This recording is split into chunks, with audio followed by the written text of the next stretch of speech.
One of the interesting tests of this experience, I think, is that, all around the country, you talk to people, including some people who are maybe, conservative donors or people like yourself who run for Congress. There's a phrase that gets trotted out a lot. I'm curious what your thoughts on it now.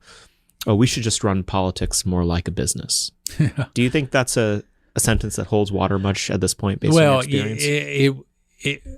If you're talking about running it as a business, i.e. Making a profit, I'm all for that. Listen, Washington, D.C. is not going to be run as a business because it's a political animal. Are there certain aspects of a business where you can say, sure, let's run it as a business if it's supporting the values of the people back home?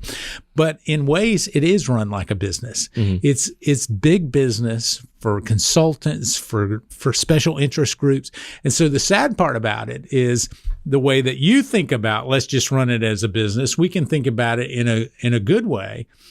But it's really all about big business. It's big business on, the people that help with campaigns. It's big business on pollsters, and part of our problem is we send the same message over and over again, paying the same people over and over again. So for me, it's all about actually supporting businesses, small businesses on Main Street. And if you can do that, and do that in a real systemic way, that's what we need to be doing. But operating it like a business, most of the decisions that get made here in Washington, D.C. would be thrown out of most boardrooms. Mm-hmm. So how do you think about the question of expertise then at this point? I mean, because I think one of the biggest reasons why the business analogy doesn't hold up, even if you have the right motives, is that the person with the best resume isn't necessarily the person you want for the job. Yeah. Oftentimes it's not. Yeah. Often, and that's one of the things that you're doing in such a great way is bringing new energy and new, give me someone who is skilled at being able to do things in a business perspective, someone with fresh new ideas. Let me train them versus having a resume that is so steeped in the credentials of this particular town.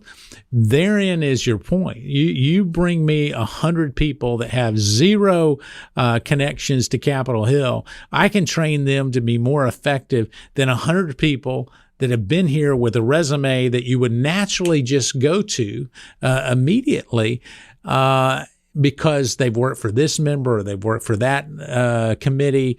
I would rather have someone that says, dares to see things differently than they are. Mm-hmm. Well, that's what we're trying to do here. And you are doing it. and you're being very humble about it, but you're bringing a new energy. I mean, listen, when you bring some of the people that you have as colleagues and as potential people of influence in this town and bring them here into the building at CPI, I feel like for once, there's hope. You got a new group of leaders that are not so tied to wanting that brass ring here in Washington, D.C. They're wanting to come for change, but not so that they can be called congressman or congresswoman. Some of those early hires in the Trump administration were not people who supported President Trump's agenda. There's a ton of very in the weeds reasons for why that was the case. But in that last year and a half, it was really a new administration because of folks like yourself and John McEntee and others that were brought in.